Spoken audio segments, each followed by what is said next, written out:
오늘 저에게 주시는 말씀은 고린도전서 14장 26절부터 40절까지입니다. 같이 읽겠습니다. 그런즉 형제들아 어찌할까? 너희가 모일 때에 각각 찬송시도 있으며 가르치는 말씀도 있으며 계시도 있으며 방언도 있으며 통역함도 있나니 모든 것을 덕을 세우기 위하여 하라. 만일 누가 방언으로 말하거든 두 사람이나 많아야 세 사람이 차례를 따라하고 한 사람이 통역할 것이요, 만일 통역하는 자가 없으면 교회에서는 잠잠하고 자기와 하나님께 말할 것이요, 예언하는 자는 둘이나 셋이나 말하고 다른 이들은 분별할 것이요, 만일 곁에 앉아 있는 다른 이에게 계시가 있으면 먼저 하던 자는 잠잠할지니라. 너희는 다 모든 사람으로 배우게 하고 모든 사람으로 권면을 받게 하기 위하여 하나씩 하나씩 예언할 수 있느니라. 예언하는 자들의 영은 예언하는 자들에게 제재를 받나니 하나님은 무질서의 하나님이 아니시오 오직 화평의 하나님이시니라. 모든 성도가 교회의 삶과 같이 여자는 교회에서 잠잠하라.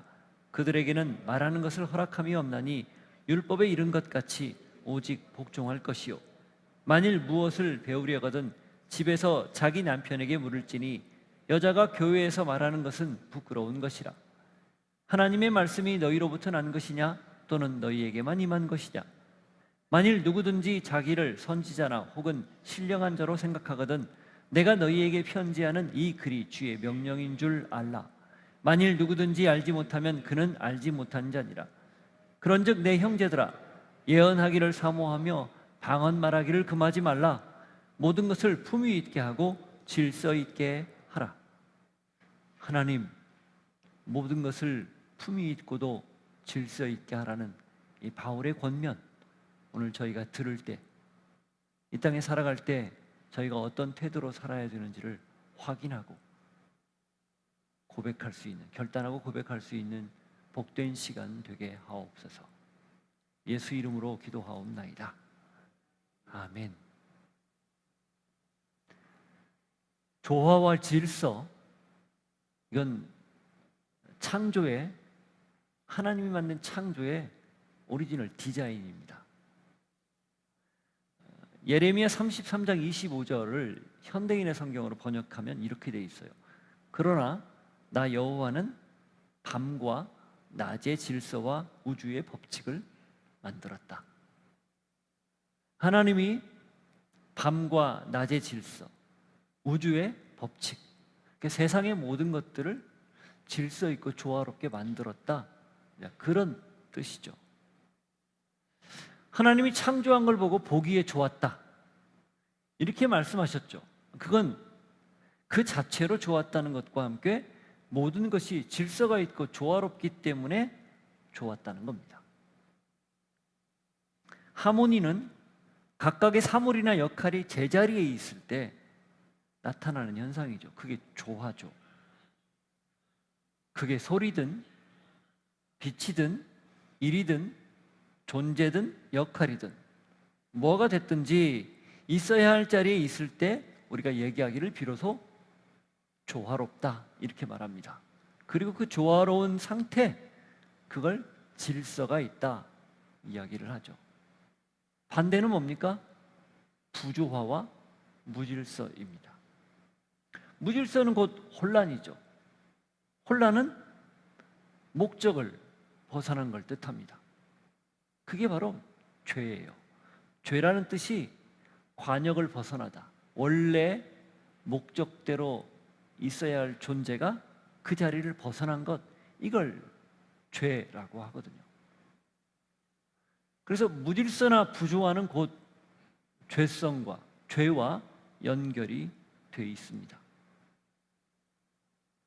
따라서 이 조화와 질서, 이건 같은 말이에요. 교회는 다양한 사람들이 다양한 경험을 가지고 다양한 생각과 주장을 펴는 그런 다양한 모습을 가진 곳이에요. 동시에 십자가를 통해서 모든 걸 통합해서 하나를 이루는, 일치를 이루는 곳. 그래서 우리가 많이 들었던 말 있죠. 다양성 속의 일치. 그게 바로 교회입니다. 그래서 공동체라고 하는 겁니다. 한 가지 공자에 같을 동자에 몸체자, 한 가지 같은 것을 이루는 그런 것, 이걸 공동체라고 하죠.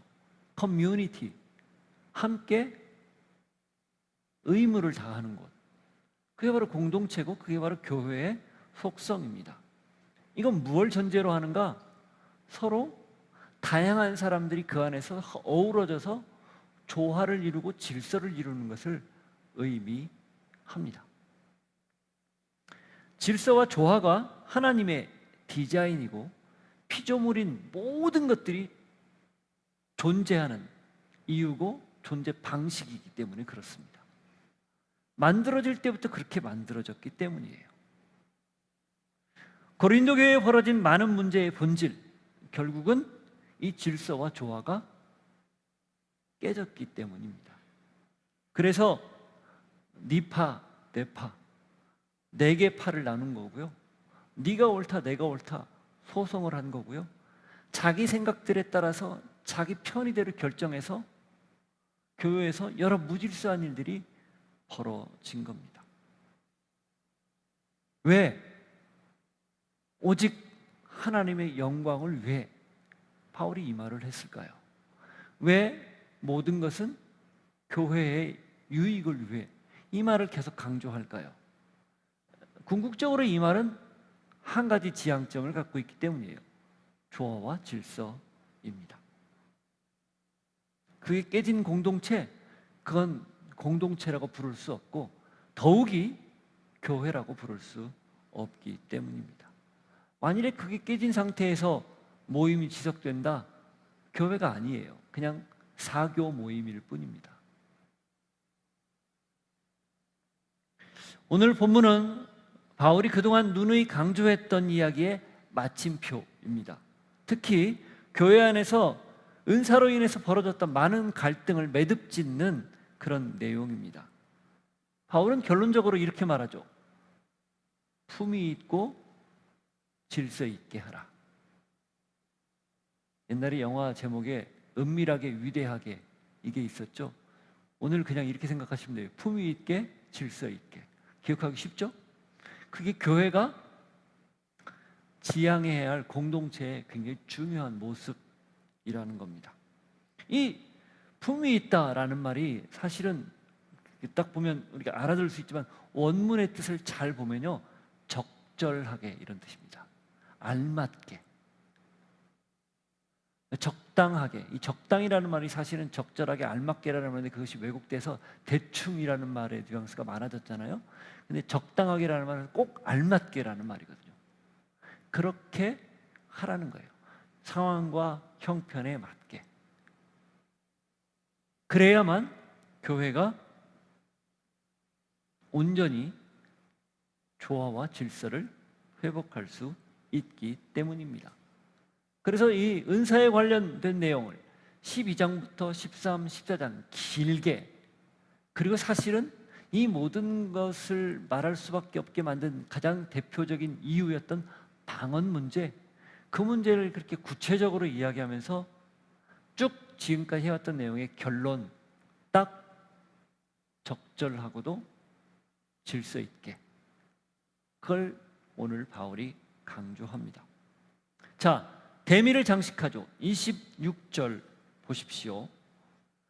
그런즉 형제들아 어찌할까? 너희가 모일 때에 각각 찬송시도 있으며 가르치는 말씀도 있으며 계시도 있으며 방언도 있으며 통역함도 있나니 모든 것을 덕을 세우기 위하여 하라. 다 있다는 거죠. 찬송시, 말씀, 계시, 방언, 통역. 지금까지 해왔던 많은 은사들을 다시 요약하는 거예요. 그런데 뭘 다시 강조합니까? 모든 것은 교회의 덕을 세우기 위해서 하라. 남의 덕, 그리고 교회의 덕을 세우기 위해서 하라. 12장 7절에도 그런 얘기를 했죠. 한번 보십시오.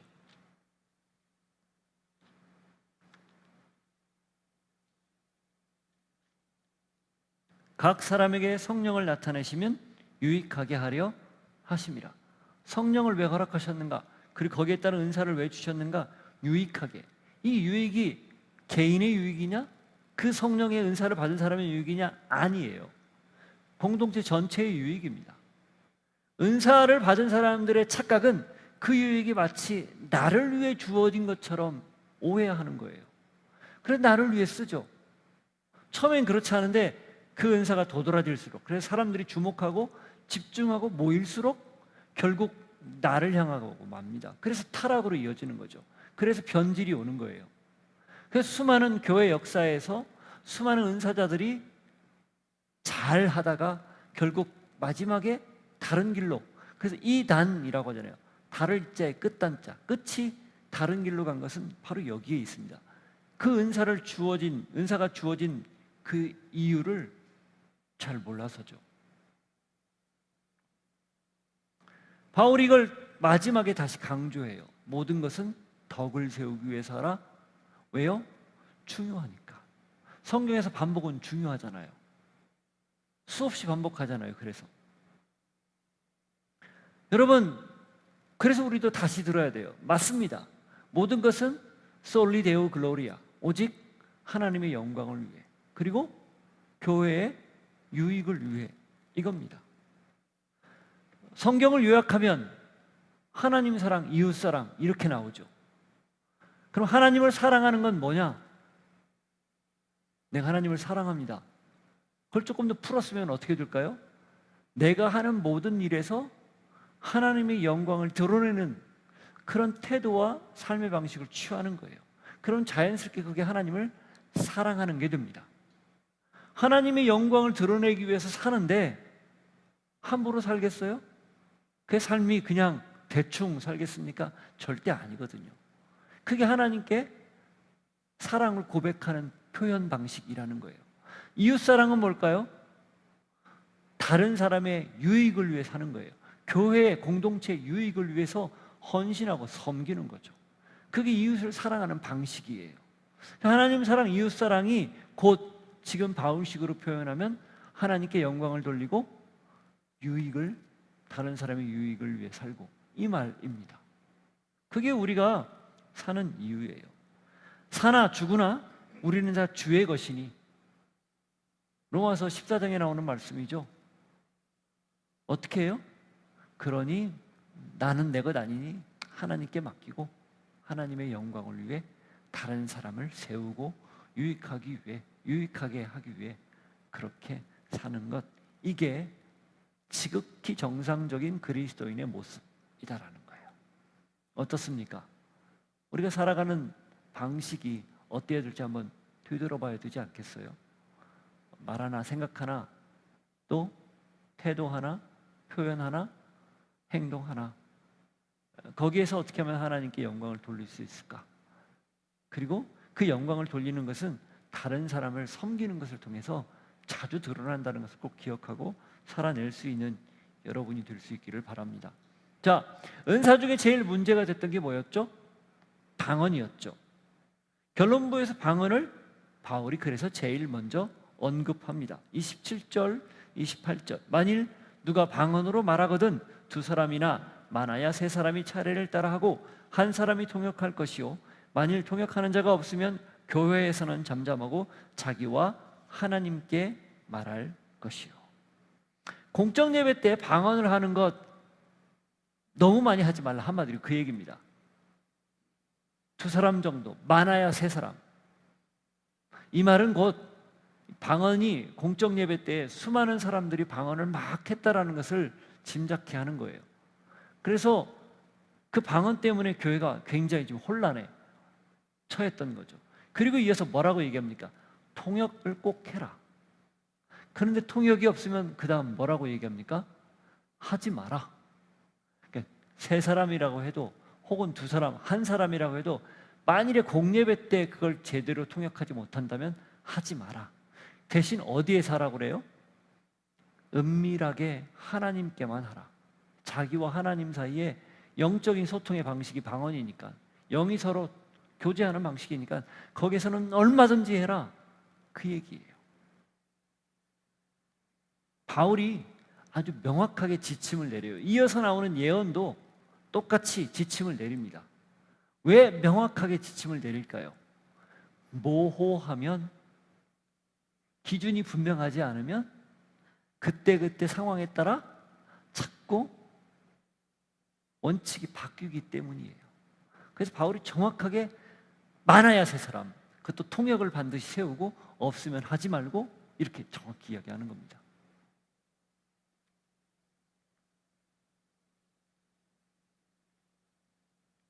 그런 기준이 없을 때 무질서가 초래되기 때문이에요. 여러분, 바울이 정확한 지침을 내린 거에서 우리가 뭘 적용할 수 있을까요? 분명한 기준입니다. 흔들리지 않는 기준이에요. 언제나 어떤 경우에도 항상 옳다, 진리죠. 진리입니다. 그래서 하나님의 말씀이 중요한 거예요. 신앙에 있어서 왜 말씀을 그렇게 강조하고 말씀이 기초다, 그 백투 베이직 할 때 왜 그 베이직이 말씀인가, 왜 성령인가, 여기에서 근거합니다. 그것만이 절대 기준이기 때문이에요. 질서와 조화의 하나님이 말씀을 통해서 그 질서와 조화를 내보이고 그 지침에 따라 사는 게 피조물인 우리가 할 수 있는 유일하고도 가장 최선의 선택이기 때문입니다. 인간은 태생적으로 하나님의 말씀 안에서만 질서를 찾을 수 있고, 말씀 안에서만 내가 누구인지를 알 수 있고, 말씀 안에서만 관계를 맺을 수 있고, 그 모든 것들 안에서 조화를 이룰 수 있기 때문이에요. 그래서 범죄, 곧 기준을 벗어난 것이죠. 하말티아, 관역을 벗어난 것.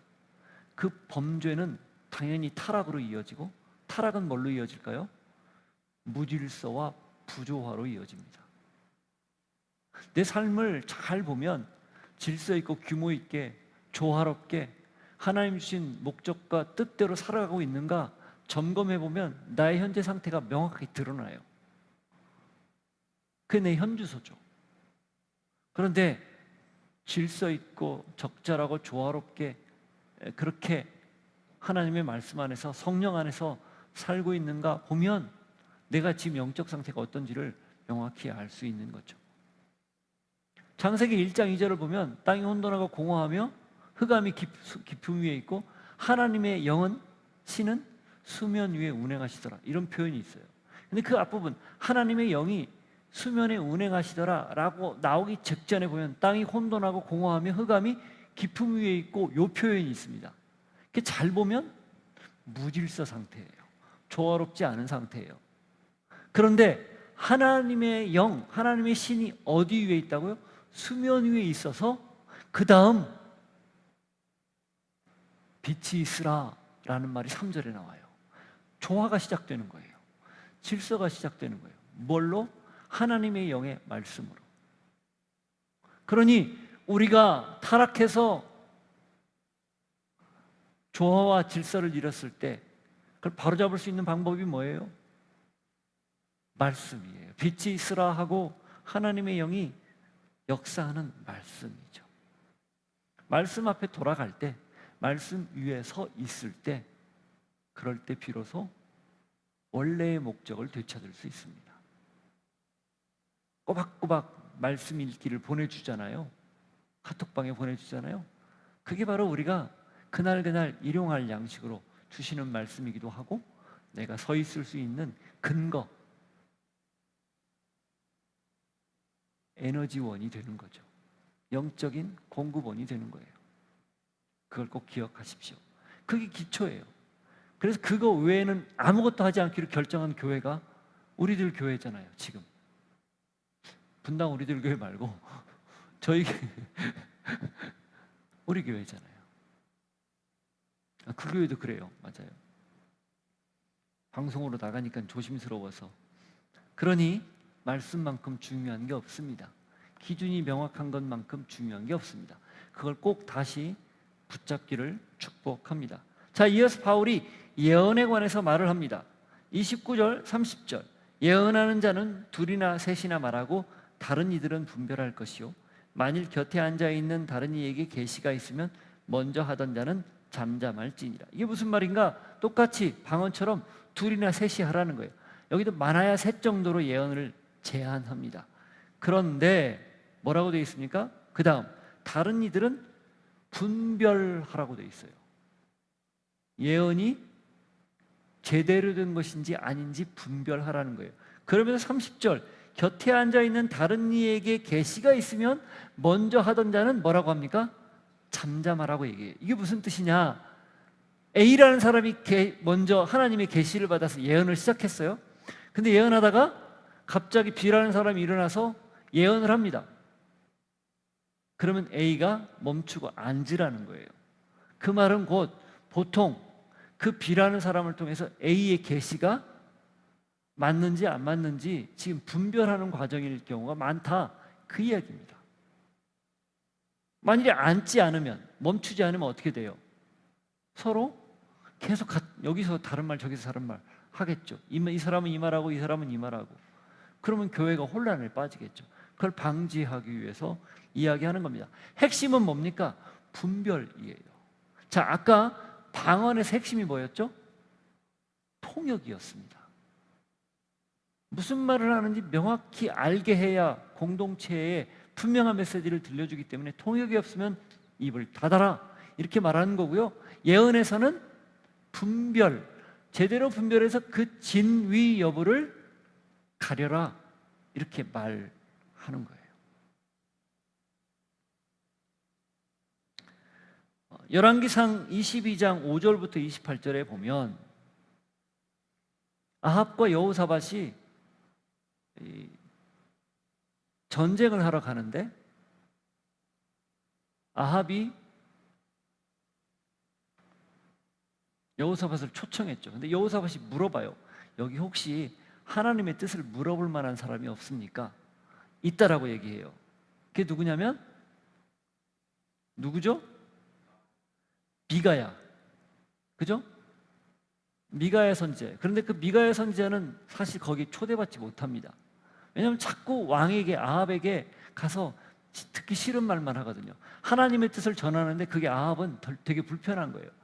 그리고 시드기야를 비롯한 나머지 제사장, 나머지 선지자들은 아합의 옆에 붙어갖고 맞습니다, 옳습니다, 당연합니다, 예스 부대만 그 주변에 있었어요. 그 사람들하고만 자꾸 일을 하려고 하는 거예요. 그런데 여호사밧이 깨림칙한 거예요. 이 말고, 이 시드기야를 비롯한 이 선지자들 말고 다른 사람 없으니까 그때 아합이 한 명을 얘기하는데 그게 미가야예요. 아, 미가야라는 선지자가 있는데 그 사람은 나에게 싫은 소리만 하기 때문에 내가 안 불렀습니다. 그러니까 여호사밧이 그를 데려오지 않으면 내가 이 전쟁에 참전 안 하겠다.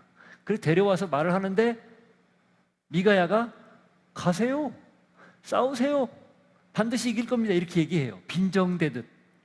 약간 가려면 가요, 아마 이길 거예요, 이런 느낌인 거죠. 그러니까 아합이 뭐라고 얘기하냐면, 보세요, 얘가 빈정대며 말하잖아요. 이거 틀림없이 진짜는 아닌데 하면서 정말 물어봤더니 올라가면 백성들은 뿔뿔이 흩어질 거다, 이 얘기를 해요. 그래서 하나님의 뜻이 어디에 있는지를 명확히 봐야 되는 거죠. 그래서 분별이 중요하다, 지금 바울이 강조하는 겁니다. 이어서 그래서 뭐라고 얘기합니까?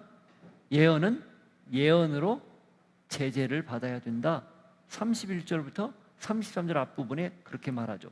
너희는 다 모든 사람으로 배우게 하고 모든 사람으로 권면을 받게 하기 위하여 하나씩 하나씩 예언할 수 있느니라.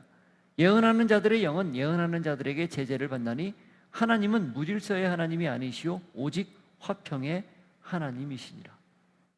자, 31절에 뭐라고 되어 있어요? 배우게 하기 위해서, 하나님의 뜻을 알게 하기 위해서 누구나 예언할 수 있다. 하나씩 하나씩 가능하다. 그렇지만 거기에 뭐라고 합니까?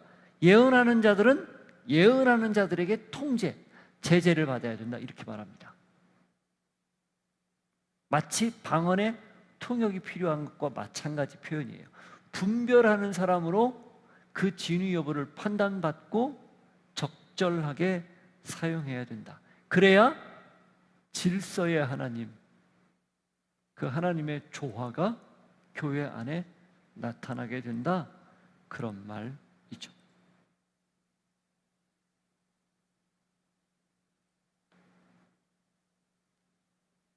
예언하면 어떤 일들이 벌어질까요? 하나님의 뜻을 전하니 또 그 사람에게 예언의 영이 임했으면 많은 사람들이 그 사람을 주목하지 않겠습니까? 그런 사람들이 여럿이 있어요. 그러면 서로 다른 의견들을 내면 교회에 굉장한 혼란이 초래되겠죠.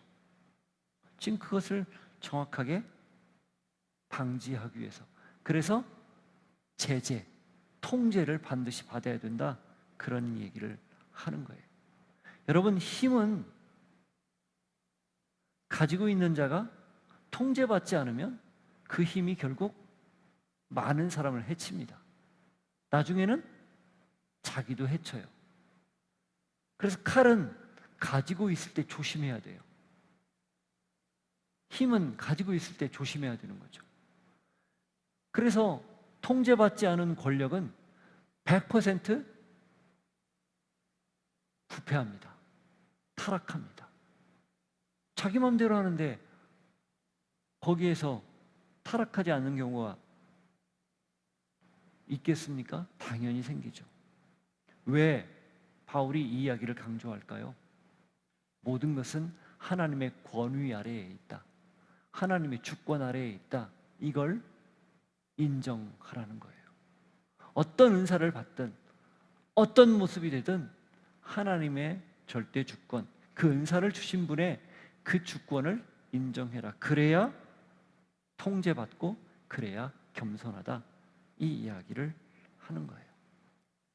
당연히 교회 안에 조화와 질서 깃들게 된다.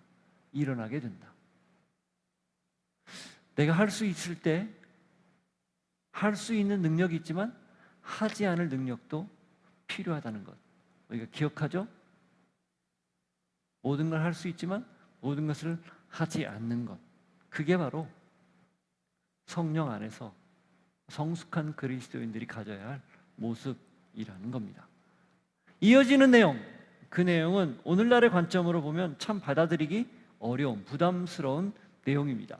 33절 이하부터 36절까지 모든 성도가 교회에서 함과 같이 여자는 교회에서 잠잠하라. 그들에게는 말하는 것을 허락함이 없나니 율법에 이른 것 같이 오직 복종할 것이요, 만일 무엇을 배우려거든 집에서 자기 남편에게 물을지니 여자가 교회에서 말하는 것은 부끄러운 것이라.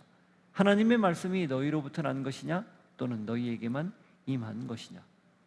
이건 오늘날 관점으로 보면 너무 불편한 말입니다. 게다가 그 근거로 율법까지 지금 바울이 언급을 했어요. 잠잠하라. 그리고 남편에게 배워라. 그 다음 5절에 나오는 것처럼, 6절에 나오는 것처럼 하나님이 말씀이 너희에게만 난 것이냐? 아니다. 이런 얘기를 지금 하는 거죠.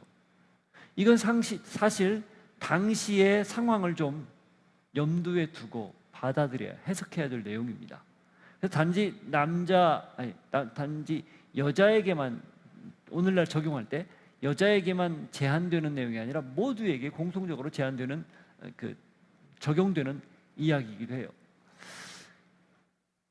고린도 지역이 굉장히 많은 사람들이 오가면서 발달한 상업 도시, 무역을 통해서 많은 여러 인종과 여러 민족이, 여러 나라가 섞여서 사는 그런 지역이라고 말씀드렸잖아요, 서두에서 처음에.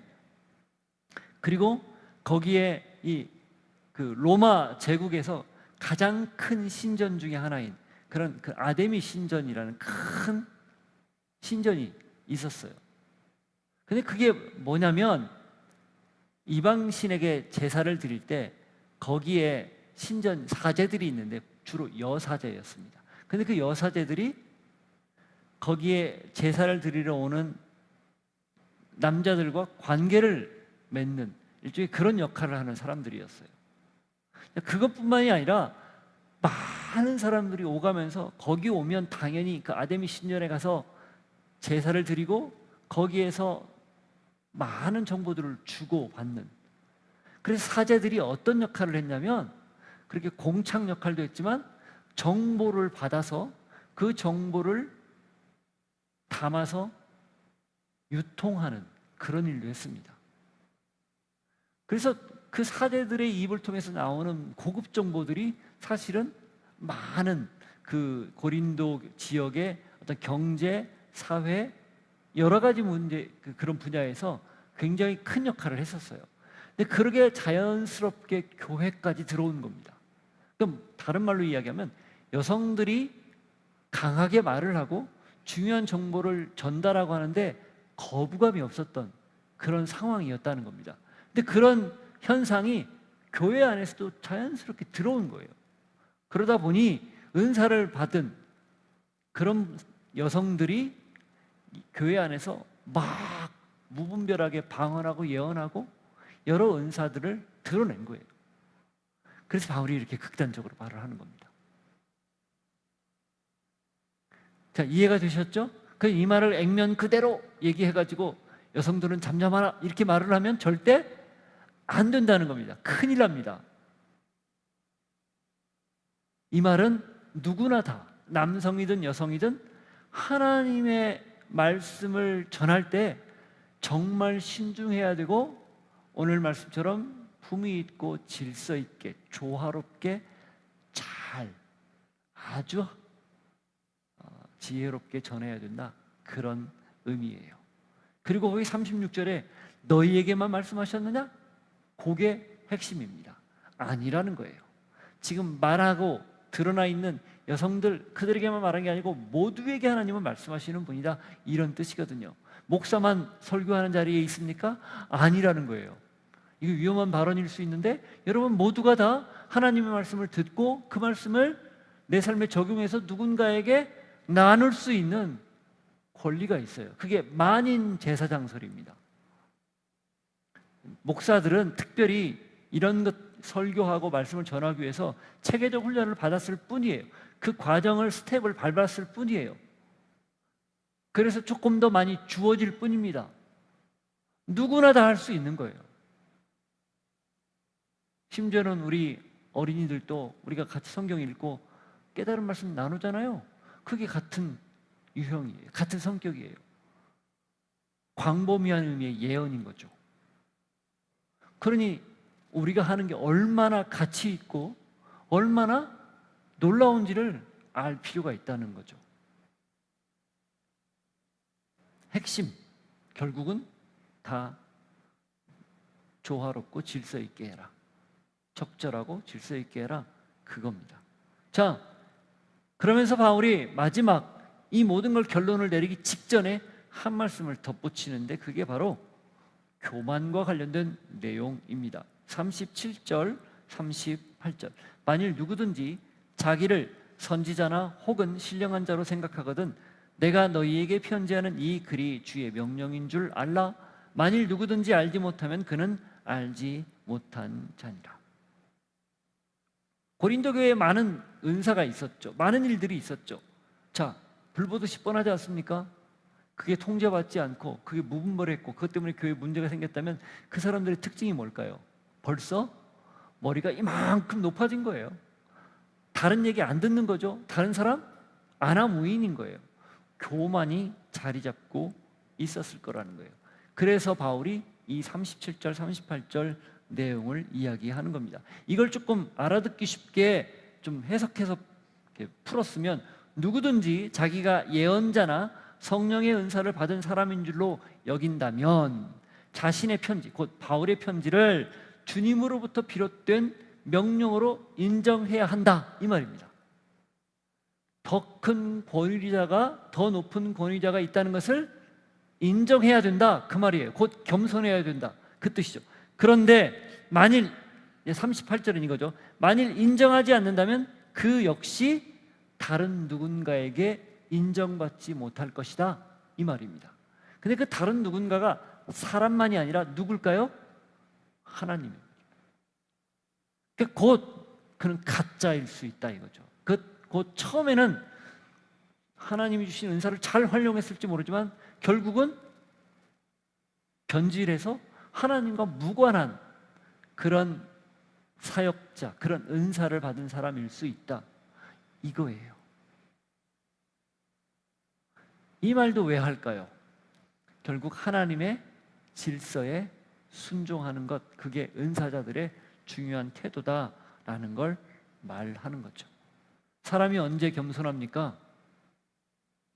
나보다 더 높은 이가 있다라는 것을 인정할 때예요.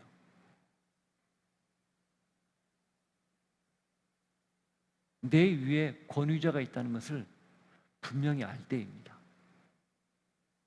우리가 왜 겸손해야 됩니까? 영원한 권위자, 변하지 않는 권위자, 주권자 하나님이 계시기 때문 아닐까요? 교만은 뭐예요?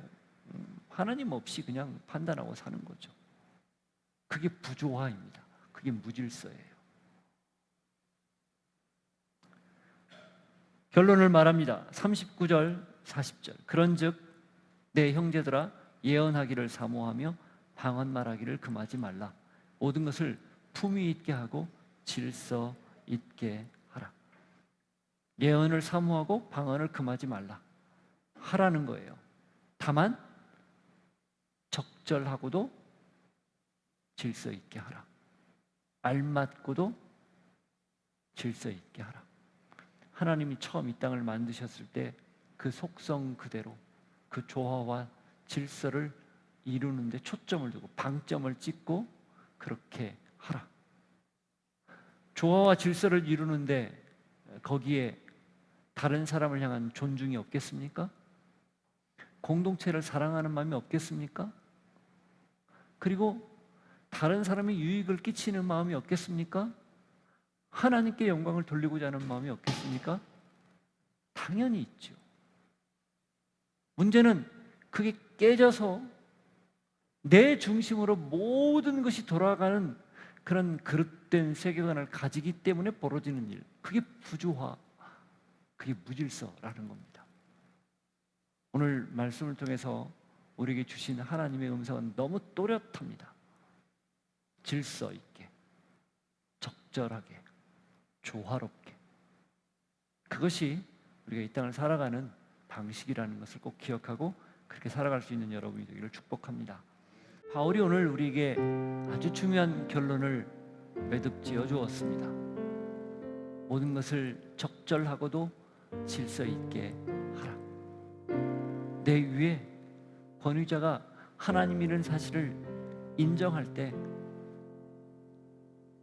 비로소 겸손히 나에게 주어진 모든 시간이든 재능이든 은사든 뭐가 됐든 적절하게 질서 있게 사용하게 될 줄 믿습니다.